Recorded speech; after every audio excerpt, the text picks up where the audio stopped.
이번 한 주간 동안 우리 회복의 하나님이란 주제로 우리 오늘은 첫 번째 시간으로 상한 갈대를 치유하시는 하나님이라는 제목으로 하나님 말씀을 선포하도록 하겠습니다. 우리는 2025년 이 고난 주간을 통과하면서 우리를 회복시켜 주시는 하나님의 초점을 맞추어서 이사야서의 후반부를 중심으로 말씀을 나누고자 합니다. 이사야서는 구조적으로 볼 때 40장부터는 하나님께서 이스라엘 백성을 회복의 길로 인도하시는 것을 우리가 볼 수 있습니다. 자, 우리가 이 고난 주간을 통과하면서 공통적으로 던져야 되는 질문이 있는데, 그것은 과연 하나님이 주시는 회복의 원리가 무엇인가 라는 거예요. 자, 오늘 3절 말씀해 보니까 예수 그리스도께서 우리에게 행하시는 사역에 대해서 이렇게 시적 표현으로 묘사가 되어 있네요. 상한 갈대를 꺾지 아니하며 꺼져가는 등불을 끄지 아니하고 진실로 정의를 시행할 것이다. 그러니까 이 구절은 우리가 기도할 때도 굉장히 많이 인용하고 또 찬양으로도 성실하신 그 사랑, 이 찬양에 있잖아요, 그죠? 그러니까 굉장히 익숙한 본문인데, 자, 아마 본문에 나오는 이 상한 갈대와 꺼져가는 등불을 생각할 때 우리가 공감이 일어나는 것 같아요. 아, 내 인생과 같은 모습이다, 나의 이 심령과 같은 그런 모습이기 때문에 이 구절이 더 공감이 갑니다. 내 인생의 문제들로 인해서 지쳐서 연약해져 있는 내 심령 상태를 바라볼 때에 마치 상한 갈대와 같다.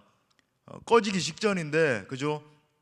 이 호롱불이 막 이렇게 꺼지려고 하늘하늘 거리는데 이게 마치 나의 마음과 같다 느껴지는 거죠. 여러분, 이 상한 갈대의 이미지는 누가 봐도 아주 연약하기 그지없는 이미지입니다. 작은 바람에도 흔들리고 누가 살짝 건드리기만 해도 부러질 것만 같은 그런 이미지, 또 곧 꺾여서 부러져 버릴 것만 같은 이 상태가 상한 갈대의 이미지 아니겠습니까? 또 꺼져가는 등불이라고 하는 것도 다 타들어가서 이제는 아무런 힘도 없이 남아있는 그런 상태의 불. 지금 이사야 선지자가 그리고 있는 이 상한 갈대와 꺼져가는 등불은 당시에 이스라엘 백성들의 상태를 잘 대변해주고 있죠. 바벨론 포로로 잡혀가서 아무런 힘도 없이 두들겨 맞고 상처 입고 쓰러지기 직전에 그런 처지입니다. 우리 민족도 일제치하 36년을 보내봤기 때문에 이 식민지 상태가 얼마나 큰 고통인지, 포로 상태가 얼마나 큰 괴로움으로 작용을 하는지 너무 잘 알잖아요. 여러분, 이 포로 생활이라고 하는 것은 비참한 그 자체이고 아무런 소망도 없는 상태입니다. 자, 이사야서 42장 우리가 읽은 이 1절부터 4절에 보면은 정의라고 하는 단어가 3번이나 나와요. 자, 바벨론 포로로 있던 이스라엘 백성들은 철저하게 약자가 됐습니다. 여러분, 포로에게 자기 자신의 어떤 권리를 주장할 수 있는 여러분 뭐 근거라든지 아니면 그런 힘이 있습니까? 전혀 없어요. 힘 자체도 없어서 내가 이런 권리를 주장하겠습니다, 그럴 힘이 없는 거죠. 그들이 잡혀갔던 이 바벨론은 철저하게 힘의 논리가 지배하던 그런 사회였습니다. 여러분, 힘의 논리가 지배하는 것에는 공평함이란 불가능해요. 힘이 가진 세상, 힘이 지배하는 세상에서는 약자는 억울함을 경험하게 됩니다. 마찬가지로 하나님을 인정하지 않는 세상에 정의는 없습니다. 공평은 있을 수 없어요. 악이 번성하기 때문에 억눌린 자들이 더 큰 고통을 당하게 되고 이해할 수 없는 일들을 당하게 되는 거죠. 문제는 이 시대의 영적 상태를 가만히 살펴보면 마치 하나님의 임재가 부재한 것 같은 상태라고 하는 것입니다. 그 결과 이 시대를 살아가는 우리들의 상태가 마치 상한 갈대와 꺼져가는 등불과 같이 된 것입니다. 오늘날 이 시대를 살아가는 사람들의 상태를 보면 흔들리지 않는 사람, 아파하지 않는 사람이 없다라고 할 정도예요. 모두가 나는 상처 입었습니다, 나는 아픕니다, 나는 살아갈 소망이 없습니다 라고 아우성치는 것을 봅니다. 또 그렇게 말을 하면서도 사람들끼리도 서로 상처를 주고받고 서로를 파괴하고 그러고 있는 거예요. 작은 일에도 마음이 상하고 누군가 던진 한마디에 가슴 아리를 하는 것이 우리의 현실입니다. 오늘날 이 힐링이라고 하는 단어가 유행하는 것도 우리 시대의 자화상을 보여주는 것 아니겠습니까? 젊은이들은 대학을 졸업하고 뭔가 취업이 되고 해야 되는데 우리 아버지 세대에는 그런 일들이 비일비재했잖아요. 뭐 이렇게 졸업하기도 전에, 고등학교만 졸업하기도 전에도 막 직장에서 서로 와달라고. 이제는 졸업을 하고도 미래가 없어요. 치열한 경쟁을 뚫고 대학에 들어갔는데 졸업 이후에 내가 어디에서 일을 해야 할 수 있을까? 불분명한 것입니다. 또 직장인들은 만만합니까? 40대 중후반만 돼도 퇴출의 위기를 느껴야 되고 50대가 되면 사회에서 발붙일 곳을 찾지 못해서 방황하게 되죠. 60대가 되면 노후의 위기가 찾아오면서 도대체 나의 정체성을 어디에서 찾아야 될지 다시 방황하는 것을 보게 돼요. 우리 국가적으로도 지금 큰 위기잖아요. OECD 국가 중에서 초저출산 국가로 선정이 되면서 국가의 미래가 없는 겁니다. 대체 우리 국가가 존립이나 할 수 있을 것인지, 우리 사회, 가정, 각 개인의 내면을 들여다보면 말 그대로 상처투성이입니다. 사회의 정의와 도덕이 무너지고 부부 관계가 깨어지고 부모와 자녀들의 사이가 갈라지고 결국 내 내면이 붕괴되고 있는 실정인 거예요. 자, 그렇다면 이처럼 정말 상처와 아픔이 가득한 세상에서 제가 기도하는 가운데 왜 회복의 하나님을 사모해야 되겠다, 정말 그 하나님이 우리 가운데 선포되고 우리가 그 하나님을 붙들어야 되겠다, 왜 생각을 했을까요? 이 시대적인 자화상 때문이에요. 너무나 아픔이 많고 상처가 많은 우리 시대 때문에. 우리는 무엇에 소망을 둘 수 있을까요? 이번 한 주 동안 우리가 이사야 선지자의 이 메시지를 통해서 우리에게 회복의 은혜를 주시기 원하시는 하나님의 음성에 귀를 기울이고자 합니다. 이번 한 주 말씀을 통해서 하나님 정말 여러분 한 분 한 분 모두에게 회복과 치유의 은혜를 주시기를 기도합니다. 그래서 진정 회복된 자로서 기쁨과 소망을 선포하는 정말 능력 있는 하나님의 자녀들로 설 수 있게 되기를 간절히 축복합니다. 자, 두 가지로 살펴보겠습니다. 첫 번째로, 예수님을 붙들면 상한 갈대라도 꺾이지 않습니다. 우리 한번 따라 합시다. 예수님을 붙들면 상한 갈대라도 꺾이지 않는다. 중꺾마 그러잖아요. 우리 젊은이들이 중꺾마. 뭘까요? 중요한 건 꺾이지 않는 마음. 예. 근데 그걸 더 넘어서는 개념이에요. 오늘 우리가 읽은 이 이사야 42장에 별명이 하나 있는데 바로 종의 노래입니다. 어제 우리가 살펴봤죠. 이사야서 후반에 굉장히 중요한 주제가 suffering servant, 고난당하는 종이라 그랬어요. 근데 42장은 특별히 종의 노래입니다. 노래. 그죠? 여기서 종은 당연히 우리 예수님을 말하겠죠. 자, 1절에 보니까 내가 붙드는 나의 종, 내 마음에 기뻐하는 자, 곧 내가 택한 사람을 보라. 내가 나의 영을 그에게 주었은즉 그가 이방에 정의를 베풀 것이다. 자, 하나님께서 아들인 예수님에게 나의 영, 즉 성령을 주셨는데 어떤 사역 때문에 주셨다고 말합니까? 그가 이방에 정의를 베풀리라, 이렇게 이야기를 하고 있어요. 다시 말해 우리 예수님의 주된 사역은 정의를 베푸는 사역인데 모든 이방 땅에 있는 사람들에게 정의를 베풀게 된다, 이렇게 말씀을 하시는 거죠. 우리가 구약 성경에 보면 하나님께서는 정의, justice, righteousness, 이 정의에 관심을 굉장히 많이 두고 계시다는 것을 우리가 보게 됩니다. 약한 자, 억울한 자, 소외된 자, 가난한 자, 고아와 과부의 하나님이라고 성경이 증거하고 있어요. 우는 자와 애통하는 자를 끌어안고 위로하신다라고 말씀을 합니다. 이 모습은 우리가 예수님이 공생의 사역을 하실 때 그 모습을 봐도 굉장히 잘 알 수 있죠. 예수님은 약한 자들의 주님이셨잖아요. 수많은 상처 있고 병든 영혼들을 끌어안고 치유하셨습니다. 예수님이 병자들을 치유하실 때도 너 병을 나아라 이렇게 하시지 않았어요. 그렇죠?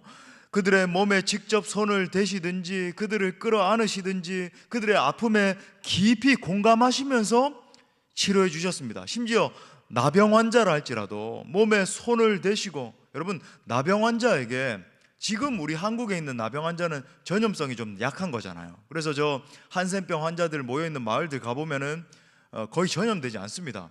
하지만 이 당시에 있던 나병은, 여러분 문둥병은 전염되는 것이었어요. contagious, 그죠? 퍼져나가는 것이었습니다. 그러니까 이 문둥병 환자들이 모여있는, 그죠, 성문 밖에 저 격리되어 있는 곳 근처라도 가게 되면 내가 부정하게 될까 봐 굉장히 두려워했는데, 우리 예수님은 근처에도 안 간다 이런 정신이 아니라 그걸 뛰어넘어서 아예 만지셨어요. 얼마나 여러분 컴패션, 이 체휼하신다 어제 말했잖아요. 체휼하신 거예요. 말 그대로 만지신 것입니다. 더 충격적인 것은 뭐냐면, 예수님은 단순히 연약한 자와 고통당하는 자들의 문제를 해결해 주신 것만이 아니죠. 예수님 당신 자체가 상한 갈대의 모습이셨습니다. 연약한 자의 모습으로 오셨고, 상한 자의 모습으로 사셨고, 고통당하는 자의 모습으로 죽으시고 승천하셨어요. 이사야 선지자가 그리는 이 연약하고 상한 우리 예수님의 모습을 한번 들어보십시오. 이사야 53장 2절부터 3절에 보니까, 그는 주 앞에서 자라나기를 연한 순 같고 마른 땅에서 나온 뿌리 같아서 고운 모양도 없고 풍채도 없은즉 우리가 보기에 흠모할 만한 아름다운 것이 없도다. 우리 그는부터 같이 읽어요. 우리 잠도 깨면서. 그는 시작. 그는 멸시를 받아 사람들에게 버림받았으며 간고를 많이 겪었으며 질고를 아는 자라. 마치 사람들이 그에게서 얼굴을 가리는 것 같이 멸시를 당하였고 우리도 그를 귀히 여기지 아니하였도다. 아멘. 물론 이 모습은 예수님의 모습만, 겉모습만 이렇게 묘사한 것이다 생각할 수 있겠지만 아니에요. 생애 전체가 이런 모습이었습니다. 볼품없는 모습, 상한 모습, 간고를 많이 아는 모습, 질고를 아는 자, 그죠? 심지어 십자가를 지실 때도 온몸에 피를 흘리시고 가시 면류관을 쓰시고 손과 발에 대못이 박히셨습니다. 추한 모습으로 십자가에 달리셔서 신음하고 고통스러운 모습으로 돌아가신 게 우리 그리스도였어요. 우리가 이 모습 때문에 위로받는 것 아닙니까? 여러분, 이 시대 정신과 얼마나 달라요. 이 시대는 외모가 뛰어난 사람이 각광을 받고 매력 있는 사람, 저 사람을 쫓아가야 되겠다. 아니요, 우리 예수님은 상한 자의 모습이셨죠. 질고를 아는 자, 체휼하시는 주님. 상처 입은 자, 연약한 자, 고통당하는 그리스도이기 때문에 우리가 깊은 위로를 받는 것입니다. 우리는 종종 내 인생이 밑바닥을 칠 때 나보다 더 비참한 사람은 없을 거야. 나의 이 상한 마음, 나의 이 고통스러운 마음 아무도 알지 못할 거야. 그렇게 생각을 합니다. 연약해지고 힘들어지고 고통스러울 때 나보다 더 힘든 사람은 이 세상에 없을 거야. 우리 가정교회 식구들도 내 마음은 다 몰라주겠지. 가정교회 안에서 서로 고백도 하고 하지만 여러분, 우리 예수님은 더 내려갈 것이 없을 정도로 바닥까지 내려가셔서 고통의 쓴잔을 마셨습니다. 인생이 당할 수 있는 최고의 고통, 최고의 수치, 최고의 아픔을 경험하신 분이기 때문에 우리가 연약한 자로 있을 때 우리를 찾아오세요. 그리고 이렇게 말씀하십니다. 야야, 내가 너를 안단다. 사랑하는 아들아 딸아, 내가 너의 고통을 다 아노라. 말씀하시는 거죠. 우리 예수님은 상한 갈대로 꺼져가는 등불로 사셨기 때문에 연약한 우리 인생에 관심이 많으세요. 때마다 찾아와 위로해 주시고 격려해 주시고 힘을 주십니다. 세상의 방식은 뭡니까? 강자를 대우하죠. 유명한 자에게 관심을 갖고 괜찮은 자에게 찾아가는 거잖아요. 하지만 우리 주님은 우리가 힘들고 연약한 모습으로 있을 때 더 가까이 다가오십니다. 실패하고 낙심하고 있을 때, 내 눈에서 눈물이 쏟아질 때, 내 심령이 상하고 그저 마음이 상해 있을 때, 가장 연약한 자의 모습에 있을 때 연약한 자의 모습으로, 그죠? 위로자의 모습으로, 십자가에 달린 주님으로, 물과 피를 쏟으시는 분으로 다가오시는 거예요. 우리 실패한 베드로가 디베라 호숫가로 돌아가서 심히 낙심해 있었지 않습니까? 제자로서도 실패하고 수제자라고 칭해졌는데, 그죠? 12제자 중에서도 나는 수제자야, 그 자존감 하나 붙들고 있었는데 실패해버렸어요. 내 인생도 완전히 다 실패해버렸다, 모든 것이 다 망가졌다라고 생각을 했습니다. 그때 문제 많은 베드로를 우리 주님께서 찾아오셨잖아요. 동이 트기 전에 갈릴리 해변에 숯불을 피우시고 조반을 먹이시는 것, 우리 예수님의 이 친밀한 이미지 아닙니까? 그죠? 그렇게 먹이시면서 베드로의 인생에 다시 등불을 켜주시잖아요. 요한의 아들 시몬아, 내가 다른 사람들보다 나를 더 사랑하느냐? 3번 실패했기 때문에 3번이나 물으시면서 상한 갈대 같은 그를 치료해 주셨습니다. 그러면서 초대교회의 주역이 될 수 있도록 다시 사명을 회복시켜 주시잖아요. 내 양을 먹이라. 그죠? 사랑하는 여러분, 복음이 뭐예요? 우리가 이번 한 주 정말 뜨겁게 더 만나야 되는 이 복음이 무엇입니까? 다 무너져서 도무지 소망이 없을 것 같은 그 인생 가운데 새로운 희망의 등불을 켜주는 것이 복음입니다. 부모나 선생조차 이 아이는 소망 없습니다, 이 아이는 가능성 없습니다, 이 아이의 인생은 이제 끝입니다 하는 그곳에서 복음은 다시 시작하는 거예요. 세상의 모든 사람들이 당신의 인생은 소망이 없어요, 당신의 인생은 다 끝났습니다 라고 말하는 그곳에서 복음은 새 일을 행하기 시작하는 거예요. 정의를 베푸신다라고 하는 말이 무슨 뜻입니까? 모든 것을 본래의 자리로 다시 회복시켜 주시겠다라고 하는 말이에요. 하나님께서 공의를 행하실 때 모든 상한 것들과 모든 억울한 상황들을 다시 세워 주시겠다라고 말씀하시는 것입니다. 할렐루야. 우리 하나님이 얼마나 놀라운 분이신지. 여러분, 하나님은 결단코 연약한 자를 그대로 내버려 두지 않으세요. 또 악한 자도, 이 세상에 악이 창궐하고 악한 자가 나를 괴롭히고, 그죠? 내 눈에 눈물이 나게 만들고, 여러분, 반드시 하나님의 때가 되면, 우리가 기도하면서 나가면 때가 되면 그 악한 자는 무너지게 될 줄 믿습니다. 그게 하나님이 정의를 행하시는 방식이에요. 내가 억울합니다 아니요, 그 억울한 내 마음에 주목하지 마십시오. 어제도 말씀드렸지만 믿음의 눈을 들어 예수 그리스도를 바라보고 기도하며 나가면 어느 때에 하나님이 다 해결해 주시는 거예요. 내 억울한 마음 다 만져주십니다. 왜냐하면 하나님이 그를 붙들어 주시기 때문에. 그게 여러분 십자가예요. 이번 한 주 동안 저는 여러분 모두가 상한 자를 고치시는 하나님을 경험할 수 있게 되기를 축복합니다. 자, 두 번째로, 예수님을 만나면 상처 입은 치유자로 서게 하십니다. 우리 또 따라 선포합시다. 예수님을 만나면 상처 입은 치유자로 서게 하신다. 자, 이사야서의 중요한 주제 중에 하나가 고난받는 종이다. 이걸 이제 신약적으로 해석을 하면 고난받는 그리스도다. 제가 말씀드렸잖아요, 그죠?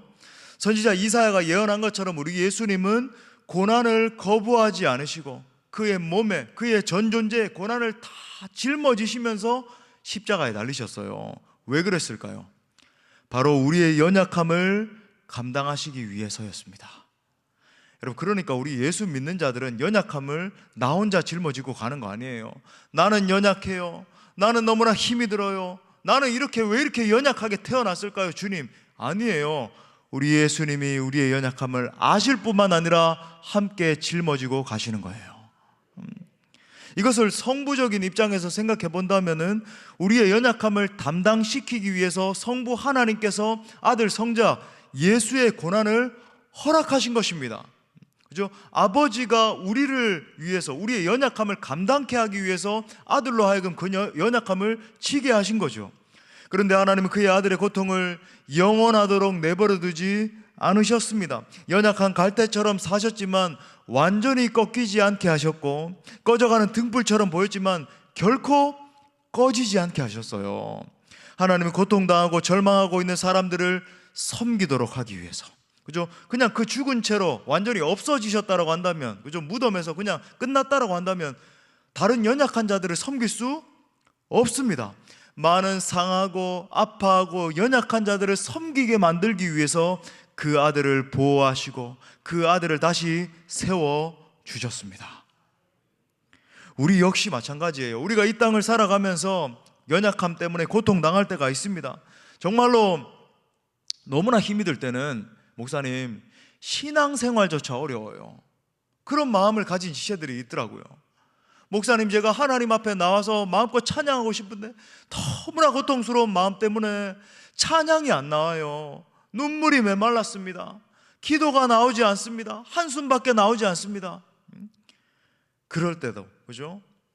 또 어떨 때는 섬김의 자리에 나와서도 상처 입을 때가 있어요. 제가 주님을 섬긴다라고 나왔는데 제가 상처 입었습니다. 여러분, 주님의 사역을 감당하다 보면 상처 입을 때가 있을까요, 없을까요? 너무 많이 있죠. 왜? 우리 전부 다 연약한 자들이거든요. 연약한 자들끼리 있다 보니까 서로 상처 주고 아웅다웅하고 그럴 때가 있더란 말이죠. 또 누군가를 섬기려고 나섰을 때 우리 가정교회 리더로서, 그죠? 우리 청년들도 리더로서, 우리 아이들도 마찬가지일 거예요. 아이들조차도 서로 간에 좀 연약함이 있는 아이들이다 보니까 내가 사랑으로 한다라고 그들에게 다가갔는데, 그죠? 그 가정교회 가원들도, 그 연약한 지체들도 또 이 상처가 많은 사람들이란 말이죠. 그러다 보니까 받아들여지지 않고 천덕꾸러기처럼 여겨지고, 왜 우리 가장님은 저렇게 하실까? 왜 우리 총무님은 저렇게밖에 못 하실까? 막 비교를 하고 언어를 하고, 목회자들도 마찬가지일 수 있고, 그죠? 왜 우리 목사님은, 그런 이야기 어떤 목사님 그러더라고요. 실제로 저는 우리 성도님들이 착해서 그런지, 그죠? 제가 너무나 부족함에도 불구하고, 근데 어떤 목사님 그런 얘기도 들었대요. 저기 저 방송에 나오는 목사님처럼 왜 목사님은 설교 못 하세요? 그런 얘기 들으면 얼마나 상처가 되겠어요. 그죠? 이 사랑으로 섬기려고 하는데도 받아들여지지 않을 때가 있단 말이죠. 억울한 일을 당하기도 하고 막 그러지 않았는데, 나는 분명히 그런 적이 없는데 막 모함을 당하기도 하는 사람도 있고, 엉뚱한 일들 때문에 막 서로가 서로를 막 상처를 주고, 그죠? 분명히 선한 일을 한다라고 하는데, 우리 수원 동부교회도 그렇잖아요. 지역사회를 위해서 그 자리에 오랫동안 머물면서 나름대로 열심히 해왔는데, 조금 코로나 때 저기 하니까 막 득달같이 달려 들어가지고, 그죠? 인터넷에 글 올리고 비방하고 그러기도 하는 거예요. 하나님의 사역을 감당하는 가운데. 하지만 여러분, 여기서 하지만이 나와야죠.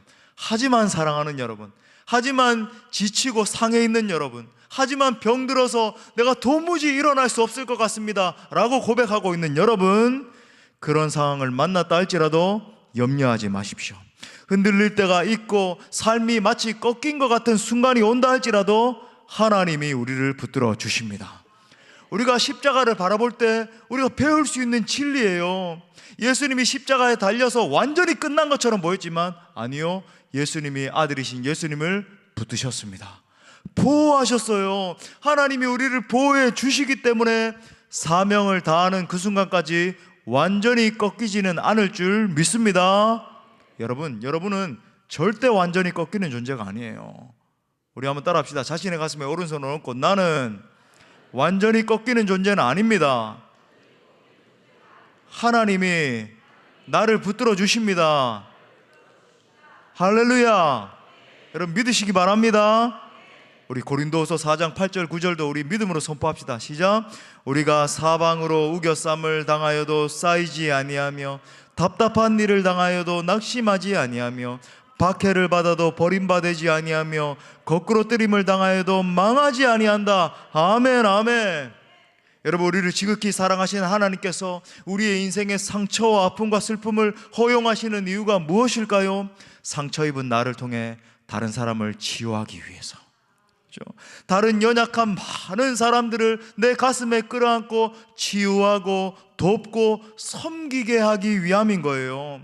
그래서 그 연약한 갈대가 꺾일 것 같아도 꺾이지 않게 붙들어 주시는 것입니다. 등불이 꺼져 버릴 것처럼, 그저 하늘하늘 한다 할지라도, 주님 내 심령이 지금 꺼져 버릴 것 같아요, 그렇게 한다 할지라도, 아니요, 하나님께서 여러분을 붙들어 주십니다. 1절에 보세요. 내가 붙드는 나의 종. 이 표현이 얼마나 좋은지, 그죠? 내 마음에 기뻐하는 자 곧 내가 택한 사람을 보라. 내가 나의 영을 그에게 주었은즉 그가 이방의 정의를 베풀리라. 여러분, 우리의 인생은 이방의 정의를 베풀 인생이에요. 믿으십니까? 여러분의 인생은요, 온 이방에, 온 열방 가운데 예수 그리스도의 복음을 선포할 인생들이라고 말하는 거죠.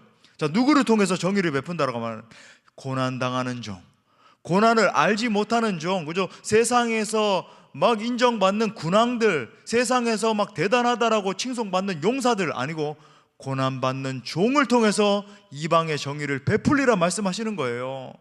연약한 종, 그죠? 비천한 상태에 있는 종을 통해서 정의가 구현될 것이다. 여러분, 일반적인 사고방식으로 생각해보면 그건 불가능한 거예요. 제가 늘 얘기하잖아요. 세상의 기업은 능력 있는 자를 부르잖아요. 하지만 여러분, 정의라고 하는 것은 당연하죠. 더 풍부한 사람이, 더 많이 가지고 있는 사람이 더 연약한 사람에게 흘려보낸다, 이렇게 생각을 하지 않습니까? 하지만 여러분, 하나님이 임재하시면 다른 현상이 일어나기 시작하는 거예요. 어떤 현상이? 하나님이 찾아오시면 나의 연약함으로 더 연약한 자를 섬기게 하십니다. 여러분, 상한 자가 상한 자의 마음을 이해할 수 있는 거죠. 그죠? 내가 너무나 어려워 봤기 때문에 연약한 많은 성도들의 마음을 이해할 수 있게 되는 거죠. 더 나아가 여러분, 하나님은 약한 자를 들어 오히려 더 강한 자를 부끄럽게 하세요. 그러므로 여러분, 다시 한번 따라합시다. 연약함은 하나님의 도구가 된다. 여러분, 연약함은 그냥 연약함으로 쓰러지고 없어지는 게 아닙니다. 하나님이 그 연약함을 붙드시면 놀라운 치유자로 세워지는 것입니다. 상처와 아픔이 하나님을 통과하게 되면 그 상처는 꽃이 되고 별이 되는 거예요. 그런 의미에서 나의 아픔과 상처에는 이유가 있는 것입니다. 내가 받은 상처와 아픔을 통해서 다른 사람을 더 깊이 이해하고 치유하게 되는 거예요. 내가 통과한 고통과 어려움을 통해서 더 큰 하나님의 거룩한 목적을 위해서 쓰임받는 도구가 되게 하시는 것입니다.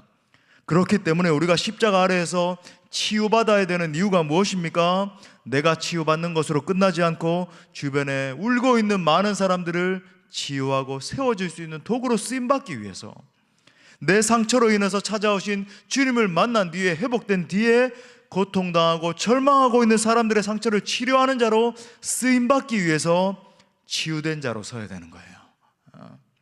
그러므로 우리 예수님은 그저 십자가는 상처를 치유하는 십자가인 것입니다. 이번 한 주 우리가 십자가를 바라보고 그 십자가 앞에서 울면서 기도하며 나아갈 때, 주님, 내가 내 모든 상처와 아픔을 주님의 십자가 앞에 가지고 나아갑니다. 기도하기 시작할 때 우리의 상처가 치유돼서 여러분 빛나는 보석으로 바뀌게 될 것입니다. 우리가 주님 앞에 부르짖어 기도할 때, 십자가를 통과하고 십자가를 경험할 때 그 상처가 변해서 많은 향기를 그저 주변으로 퍼뜨리는 꽃이 되는 거예요. 말씀의 결론을 맺겠습니다. 하나님은 우리의 상처를 치유하셔서 나를 통해서 하나님의 나라를 세우길 원하십니다. 상한 갈대를 꺾지 아니하시는 하나님, 꺼져가는 등불을 끄지 아니하시는 하나님이 우리를 붙드시는 한 우리는 결코 실패하지 않습니다. 그러므로 여러분의 아픔과 연약함을 부인하지 마시고 이번 한 주 십자가 앞에 가지고 나아가십시오. 여러분, 울부짖으셔야 돼요. 가만히 내 아픔, 상처 묵상하고 있는 게 아니라 십자가 앞에 엎드려서 여러분의 모든 어려움과 고통을 주님 앞에다 아뢰십시오. 주님을 만나면 꺾이지 않고 꺼지지 않도록 우리 주님이 붙들어 주시는 것입니다. 내가 입은 상처를 통해서 상처 입은 많은 사람을 고치는 하나님의 역사가 일어나게 될 것입니다. 그러므로 이번 한 주간 깊이 십자가를 바라보는 가운데 상처를 넘어 상처 입은 치유자로서는 은혜가 함께 할 수 있게 되기를 간절히 축원합니다. 아멘. 이 시간 우리 말씀을 주신 하나님께 영광의 박수. 우리 뜨겁게 함께 기도하고 우리 찬양하고 기도하는 시간 가지겠습니다.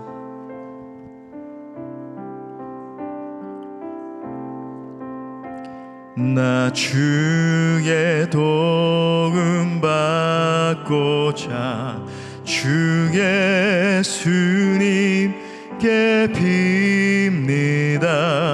그 구원 허락하시사 날 받아주소서. 내 모습 이대로 내 모습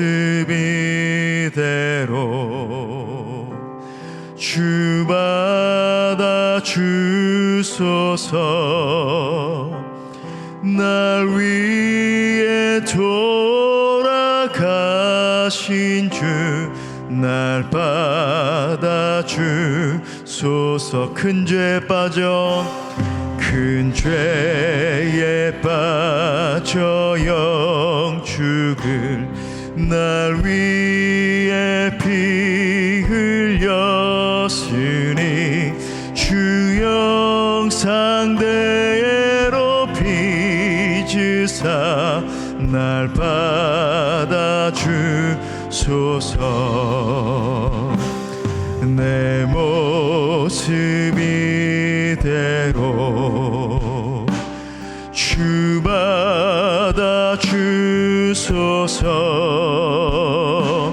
나 위에 돌아가신 주 날 받아주. 내 힘과 결심이 약합니다. 내 힘과 결심 약하여 늘 깨어지기 쉬우니 주 이름으로 구원해 날 받아주소. 내 모습 이대로 내 모습이 주님 받아주세요. 주 받아주소서. 나 위에 돌아가신 주 날 받아주. 내 주님 서신 발 앞에 내 주님 서신 발 앞에 나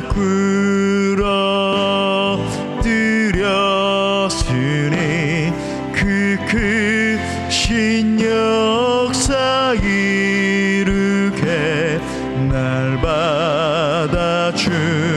우리 두 손 들고 내 모습 이대로 내 모습이 주 받으옵소서. 주 받아주소서. 날 위해 돌아가신 주 날 봐. 우리 다시 한 번 더 주님 앞에 내 모습 이대로 내 모습 이대로 주 받아주소서. 날 위해 돌아가신 주 날 받아주소서. 이 시간 회복의 하나님을 사모하며 우리 함께 기도하며 나아가기를 원합니다. 가장 먼저 십자가의 능력으로 내 모든 아픔과 상처를 치유해달라고 우리 기도합시다.